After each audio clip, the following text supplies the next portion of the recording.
Today, I'll show you how to enable WhatsApp in Gemini on Android. Before we begin, there's one important thing to understand. In Gemini on Android, WhatsApp works as a connected app. Google says WhatsApp is designed to work automatically with the Gemini mobile app on Android, and you can check or manage it from connected apps in Gemini. To get started, make sure both the Gemini app and WhatsApp Messenger are installed on your Android phone. Then open the Gemini app and tap your profile picture or initial at the top. After that, open Connected Apps. Google says this is the main place where you can browse apps that work with Gemini and turn them on or off. Now look through the list and find WhatsApp. If it appears there, turn it on and follow any prompts on the screen. Google says that to connect an app in Gemini, you simply switch it on in Connected Apps and complete any setup instructions that appear.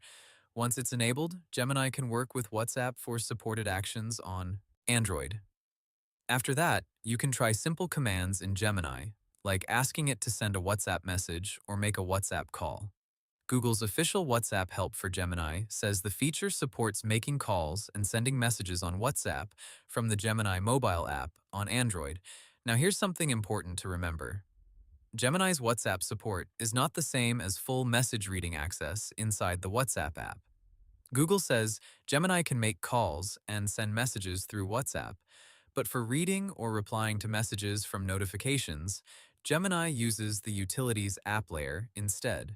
Google also notes that Gemini does not directly read or summarize your messages from inside WhatsApp itself.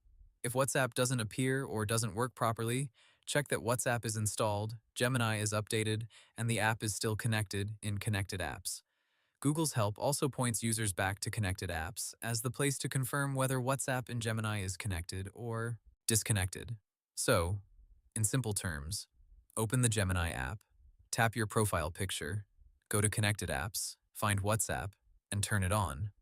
That's the main way to enable WhatsApp in Gemini on Android, and that's how to enable WhatsApp in Gemini on Android. Hope the tutorial was helpful, subscribe to my channel, and see you in the next video.